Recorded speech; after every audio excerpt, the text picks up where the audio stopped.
La viuda del diácono me besó en el velorio y el cadáver abrió los ojos. No supe en qué momento exacto empezó el infierno.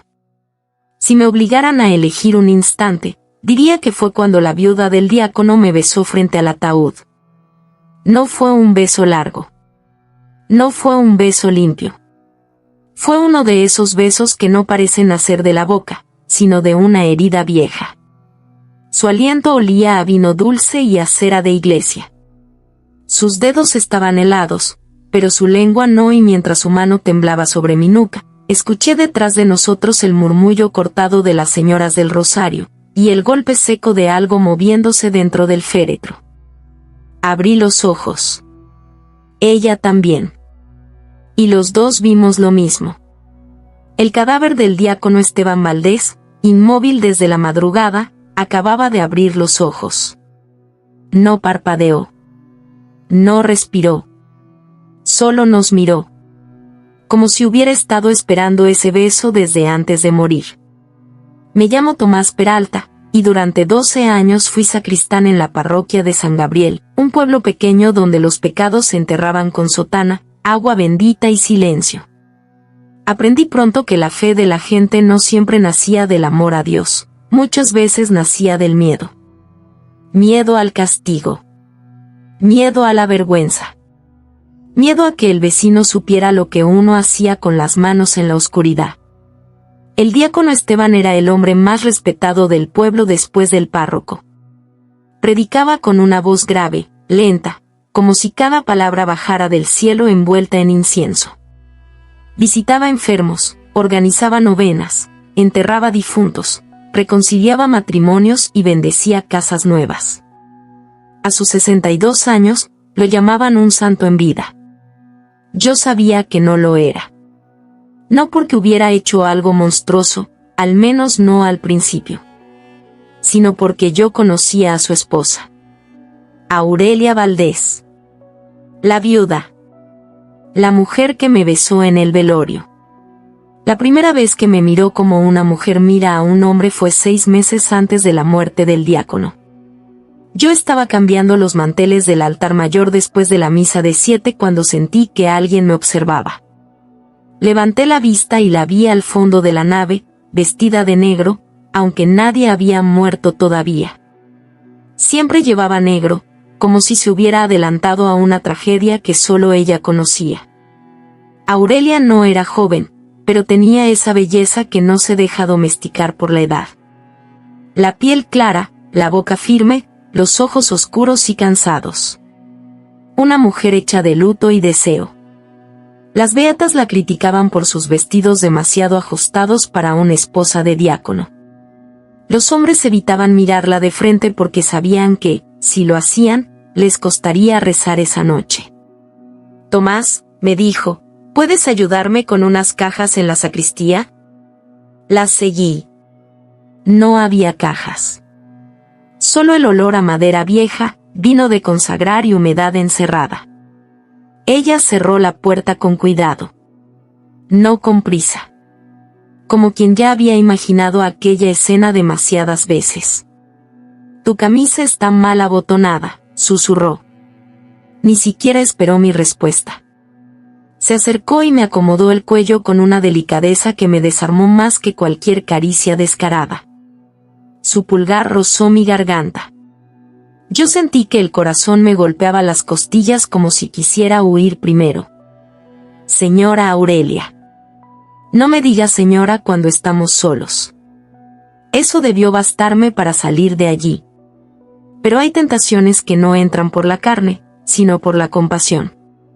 Y Aurelia tenía una tristeza que envolvía todo lo que tocaba. Me habló de su matrimonio como quien confiesa una larga enfermedad. Dijo que Esteban dormía con un crucifijo entre las manos. Dijo que llevaba años sin tocarla como un esposo toca a su mujer. Dijo que la casa estaba llena de santos, y vacía de calor. No pasó nada esa tarde. Pero desde entonces empezó a buscarme. A veces en el despacho parroquial, a veces en el atrio, a veces en el mercado. Conversaciones breves. Roces innecesarios. miradas largas. Una vez me dejó una nota dentro del misal de funerales. Hay pecados que solo nacen porque alguien los reza demasiado. Yo debí romper esa nota. En vez de eso, la guardé. El primer beso ocurrió en el campanario durante una tormenta. El segundo, detrás del confesionario viejo. El tercero ya no fue un beso, sino una caída entera. No la amaba. Oh, eso me repetí durante semanas. Pero mi cuerpo la buscaba con una mezcla de hambre y culpa que me dejaba temblando después. Aurelia no era ardiente como las muchachas jóvenes del pueblo, era otra cosa. Era lenta, profunda, peligrosa. Besaba como si cobrara una deuda. Y siempre, al final, lloraba. Él lo sabe, me dijo una noche, aún abrazada a mí en la penumbra de la sacristía. ¿El diácono? Ella negó con la cabeza. No. Dios. Me reí para esconder el miedo. No debía hacerlo. Porque una semana después, el diácono Esteban me llamó a su despacho. Nunca olvidaré aquella tarde. La luz del sol se filtraba por las persianas y dibujaba franjas sobre su escritorio. Él estaba sentado con la Biblia abierta, los lentes bajos en la nariz, como si fuera a darme un consejo paternal. Pero sus ojos tenían algo distinto. No enojo. No sospecha. Conocimiento. Tomás, me dijo, ¿has tenido sueños extraños últimamente? Sentí un vacío en el estómago. No, diácono. Yo sí. Se levantó despacio. Caminó hasta la ventana. Sueño con una puerta en la iglesia. No existe en este mundo, pero en el sueño sí. Está detrás del altar, donde solo debería haber pared. Alguien la abre desde adentro. Y cada vez que la puerta se entreabre, entra olor a tierra mojada y a perfume de mujer. No contesté. En el sueño, continuó, tú estás de rodillas frente a esa puerta. Y del otro lado hay una voz que te llama por tu nombre. Me quedé helado. No entiendo, diácono. Él sonrió. Una sonrisa triste, sin alegría. Claro que entiendes. Solo que todavía crees que el pecado empieza en la carne. No, hijo. Empieza cuando uno confunde la herida con el llamado. Antes de irme, me puso la mano en el hombro. Algunas tumbas se abren antes de que alguien muera. Esa misma noche quise terminar todo con Aurelia. Nos encontramos en la casa parroquial vacía, donde guardaban las imágenes de Semana Santa. La Virgen Dolorosa cubierta con sábanas. Un Cristo articulado apoyado contra la pared. Los santos nos miraban desde el polvo. No puedo seguir, le dije. Ella no lloró. No suplicó. Solo me miró con un desprecio herido. ¿Porque amas a Dios o porque le tienes miedo a Esteban? Esto está mal. Todo en este pueblo está mal, Tomás. La diferencia es que lo nuestro respira. Se acercó tanto que pude sentir el calor de su pecho. Él no es lo que tú crees. ¿Y qué es, entonces? Tardó unos segundos en responder. Un hombre que hizo un pacto con el silencio. Quise preguntarle más, pero en ese momento sonaron las campanas. 3 veces. Lentas. Fúnebres. Al día siguiente, el diácono Esteban apareció muerto en su cama. Dijeron que fue un infarto. El médico del pueblo firmó el papel sin dudar. El párroco habló de una muerte en gracia. Las mujeres organizaron el velorio en el salón parroquial. Encendieron velas, cubrieron espejos, trajeron café amargo y pan dulce. Todo ocurrió como ocurren siempre las muertes en los pueblos, con lágrimas sinceras, chismes disfrazados de pésame y miradas calculando herencias. Yo no quería ir. Pero fui. porque cuando uno ha pecado con la esposa del muerto, faltar al velorio parece una confesión. El ataúd estaba abierto. Esteban vestía alba blanca y una estola dorada sobre el pecho. Tenía las manos cruzadas sobre un rosario negro. El rostro, sereno. Demasiado sereno. Como si no estuviera muerto sino escuchando.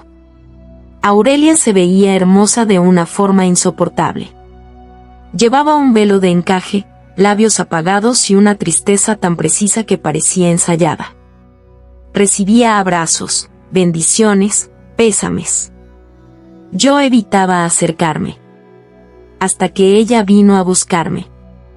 Fue cerca de medianoche, cuando el salón ya estaba más vacío y el murmullo de los rezos había bajado de volumen. Me tocó apenas el brazo. «Ven», susurró. «No. Necesito hablar contigo». La seguí por detrás del ataúd, hacia la esquina donde habían puesto coronas de flores.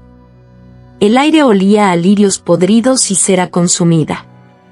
Desde allí todavía podía verse el rostro del diácono, iluminado por las velas. Aurelia estaba temblando. «Anoche, antes de morir, me dijo algo», murmuró. «¿Qué cosa?» Me dijo, «Cuando yo abra los ojos, el verdadero duelo va a empezar». Se me erizó la piel. «Aurelia, basta». «No, escúchame. También me dijo que tú ibas a besarme». «¿Qué?» Ella negó con la cabeza, desesperada. «No así. No sé. Dijo que yo te haría caer una última vez. ¿Qué tenía que pasar? Que solo entonces iba a mostrarnos lo que escondió». Quise apartarme, pero ella me sujetó del rostro. «Perdóname», susurró. Y me besó. Fue un beso hambriento, húmedo, cargado de duelo, culpa y una sensualidad oscura que me hizo perder el equilibrio por un segundo. Sentí las miradas de los santos de yeso, el rumor de las velas, la sangre zumbando en mis oídos. Y entonces sonó el golpe. Seco. Hueco. Venido del ataúd. Nos separamos. El cadáver del diácono Esteban tenía los ojos abiertos. No un poco. Completamente. Clavados en nosotros. Aurelia soltó un gemido ahogado. Yo retrocedí y choqué con una corona de flores. El salón pareció congelarse. Nadie más lo había visto todavía. Las mujeres seguían rezando al otro lado. Un niño dormía en 2 sillas juntas. El reloj marcaba las 12:13. Entonces el cadáver sonrió. No mucho. Apenas una torcedura mínima en la comisura de los labios. Y una voz ronca, seca, imposible, salió de su garganta inmóvil. Detrás del altar. Aurelia se aferró a mí como si se estuviera ahogando. Cuando parpadeé, los ojos del cadáver ya estaban cerrados otra vez. Corrimos. No sé cómo no grité. No sé cómo nadie nos detuvo.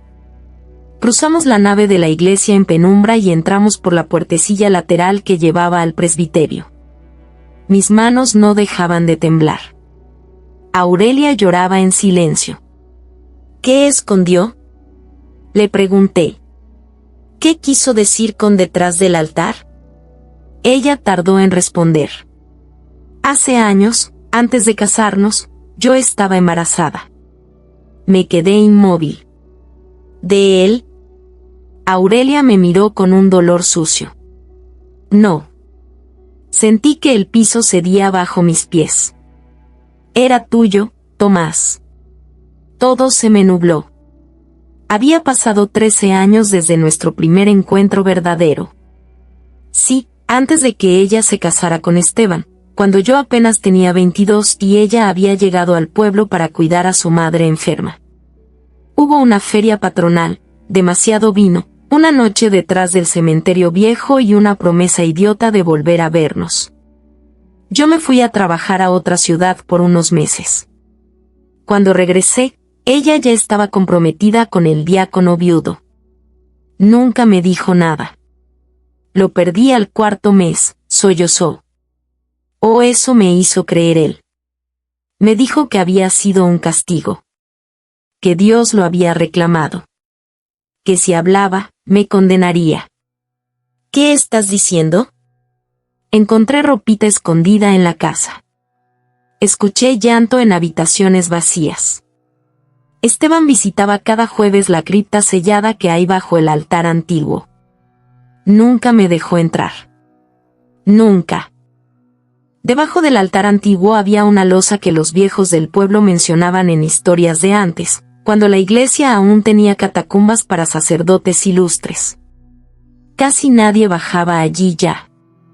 Las escaleras estaban clausuradas detrás de un panel de madera. Empujé el retablo lateral hasta encontrar la junta en la pared. La puerta estaba ahí, tal como en el sueño. Ya a otro lado, un aliento de tierra húmeda nos golpeó el rostro. Bajamos con una vela. Las escaleras crujían. La humedad se pegaba a la piel. A medida que descendíamos, empecé a oír algo que no podía ser real, una respiración pequeña. Intermitente. Como la de un niño dormido. La cripta no era grande. Había nichos vacíos, cruces carcomidas y al fondo una mesa de piedra. Sobre ella descansaba una caja de madera barnizada, pequeña como un ataúd infantil. Encima, un rosario negro idéntico al que llevaba el diácono entre las manos. Aurelia cayó de rodillas antes de tocarla. Yo levanté la tapa. No había un cuerpo. Había fotografías. Decenas. Centenares. Fotos de Aurelia dormida. De Aurelia bañándose detrás de la ventana empañada. De Aurelia cambiándose de vestido. De mí entrando a la sacristía. De mis manos en su cintura. De nuestros besos robados. De nosotros abrazados entre las imágenes de santos cubiertos. Y debajo de todas esas fotos, envuelto en lino amarillento, había un feto pequeño, perfectamente conservado, con un escapulario atado al cuello. Aurelia gritó. Yo no. Yo me quedé mirando esa criatura imposible, esa miniatura de vida interrumpida, y sentí que algo se movía en la oscuridad detrás de nosotros. Una voz. La del diácono. Lo bauticé yo mismo. Giré. Esteban estaba al pie de la escalera. No sé cómo describir lo que vi sin mentir. No era un fantasma transparente ni un cadáver caminando. Era peor. Era un hombre muerto conservando la autoridad de los vivos. Seguía vestido para el velorio. La piel gris. Los labios resecos. Los ojos abiertos, brillantes como barniz fresco. Dios me mostró lo que ustedes eran, dijo. Y yo guardé la prueba. La carne siempre delata lo que el alma ensucia. ¡Monstruo!, gritó Aurelia. Él la miró con una ternura enferma. Yo te salvé del escándalo. Te di un apellido. Le di un nombre al pecado antes de enterrarlo. Era mi hijo. No, respondió Esteban con calma. Era una puerta. La vela empezó a temblar en mi mano. A mi alrededor, los nichos parecieron exhalar aire frío. Entendí entonces por qué el pueblo le temía sin saberlo. Esteban no era santo. Era un hombre enamorado del control, de la culpa, del poder que da administrar el perdón ajeno. Había convertido el dolor de Aurelia en un sacramento privado. Y había esperado años para cobrarse el último gesto de humillación. Nuestro beso. El cadáver dio un paso. Arrodíllense, ordenó. Aurelia se puso delante de mí. No. Y por primera vez desde que la conocí, dejó de temblar. Tomó el pequeño cuerpo envuelto en lino y lo apretó contra el pecho. Luego agarró el rosario negro de la caja y lo rompió de un tirón. Las cuentas salieron disparadas por el suelo de piedra como insectos. El grito que soltó Esteban no fue humano. Las velas del altar superior se apagaron al mismo tiempo. Un viento podrido recorrió la cripta. La piel del cadáver empezó a abrirse por el cuello como tela mojada. Aurelia me miró con una fijeza terrible. «Quema las fotos». No dudé. Saqué el encendedor que usaba para los cirios y prendí una esquina del montón. El fuego lamió los retratos con hambre. Nuestras caras se arrugaron, ennegrecieron, desaparecieron. Con cada foto consumida, Esteban retrocedía como si algo lo desgarrara desde adentro. Aurelia subió las escaleras corriendo con el cuerpo del niño. Yo fui detrás. Cuando alcanzamos la nave principal, las campanas empezaron a sonar solas. La gente del velorio gritó. Algunas mujeres se persignaron. El ataúd, delante del altar, estaba vacío. Aurelia no se detuvo. Caminó hasta el féretro abierto, colocó dentro el pequeño cuerpo envuelto en lino y dijo en voz alta, delante de todos. Aquí está el único inocente de esta historia. Nadie entendió. Yo sí. El grito final del diácono salió desde abajo, desde las entrañas de la iglesia, y fue tan brutal que hizo vibrar los vitrales. Luego se oyó un derrumbe. Piedra sobre piedra. Tierra cayendo donde no debía. Las escaleras de la cripta colapsaron. Selladas. Para siempre. Dicen que el incendio de aquella madrugada fue accidental. Que una vela cayó sobre unas coronas secas. Que el caos del duelo confundió a todos. Que el cuerpo del diácono se perdió entre humo, gritos y estampitas quemadas. Dicen muchas cosas. En el pueblo nadie volvió a mencionar su nombre con devoción. Aurelia se fue 3 días después. Enterró al niño en un cementerio de otra ciudad, con un nombre que nunca me quiso decir. No me pidió que la acompañara. No me prometió volver. Antes de irse, solo dejó una carta bajo la puerta de la sacristía. No me besaste por deseo, Tomás. Me besaste porque los muertos llevaban años empujándonos. Ahora ya saben descansar. Nosotros no. Han pasado 9 años. Yo ya no vivo en San Gabriel, pero a veces regreso por asuntos de familia. La iglesia fue restaurada. Pintaron las paredes. Cambiaron el altar. Quitaron los bancos viejos. El nuevo párroco dice que la parroquia está limpia. Yo no entro nunca de noche. Porque una vez, hace apenas 2 inviernos, me atreví a asomarme durante 1 hora de adoración. No había nadie. Solo el Santísimo expuesto, el zumbido de una vela eléctrica, y un murmullo que subía desde debajo del piso. Una voz masculina. Grave. Paciente. Con autoridad de funeral. Diciendo mi nombre. Y otra voz, más pequeña, como la de un niño que nunca respiró del todo, repitiéndolo después. Desde entonces entendí algo que nadie me enseñó en catecismo. Hay pecados que no piden perdón. Piden testigos. Y algunas viudas no besan por amor, ni por hambre, ni por locura. Besan para abrir la tumba correcta. 3 meses después del incendio, regresé a San Gabriel por última vez. No volví por fe. Volví porque soñé 3 noches seguidas con la misma imagen, el altar nuevo cubierto de flores blancas, una mancha de humedad subiendo desde el suelo como una mano, y una voz infantil rezando el Padre Nuestro al revés. Llegué al pueblo al anochecer.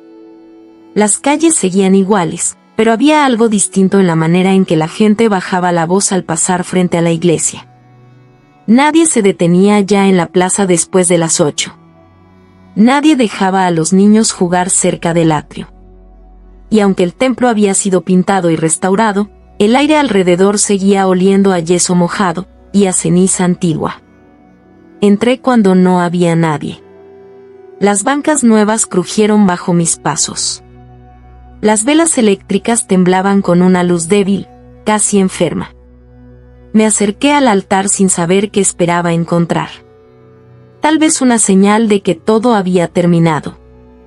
Tal vez una prueba de que Aurelia y yo habíamos sobrevivido a algo que, con el tiempo, podía convertirse en recuerdo. Pero el suelo frente al presbiterio estaba húmedo. No húmedo como por una gotera. Húmedo como tierra recién removida. Entonces la oí. Primero fue un roce, como uñas pequeñas rascando desde abajo. Después, un susurro. No venía de las paredes. No venía del techo. Venía de debajo de mis pies. Padre nuestro. La voz era infantil. Dulce. Incompleta. Sentí que la sangre se me congelaba. ¿Qué estás? Se interrumpió. Y luego, detrás de mí, la voz grave que yo había jurado no volver a escuchar. Todavía no sabe terminar la oración. Me giré de golpe. No había nadie. Solo el confesionario vacío, la pila de agua bendita, los vitrales oscuros y mi respiración rota rebotando en la nave. Corrí hacia la puerta principal. Pero antes de salir, vi algo sobre el primer banco. Un sobre negro. Con mi nombre escrito a mano. Lo abrí afuera, bajo la única farola que todavía funcionaba. Dentro había una foto nueva. No quemada. No vieja. Nueva. En la imagen aparecía yo, dentro de la iglesia, de espaldas al altar, sosteniendo el sobre en la mano. La fotografía acababa de ser tomada. Y en el borde inferior, casi escondida entre sombras, se veía una silueta de mujer con velo negro, sonriendo. Era Aurelia. O alguien que seguía usando su rostro. En la parte de atrás de la foto había una sola frase. Los muertos ya descansan. Ahora les toca aprender a rezar a los que quedaron vivos. No regresé a San Gabriel después de esa noche. Pero cada 13 de noviembre, a las 12:13, recibo una llamada desde un número desconocido. Nunca contesto. Nunca hace falta. Porque al otro lado no hablan. Solo se escucha la respiración de un niño. Y el sonido húmedo de alguien besando muy cerca del auricular.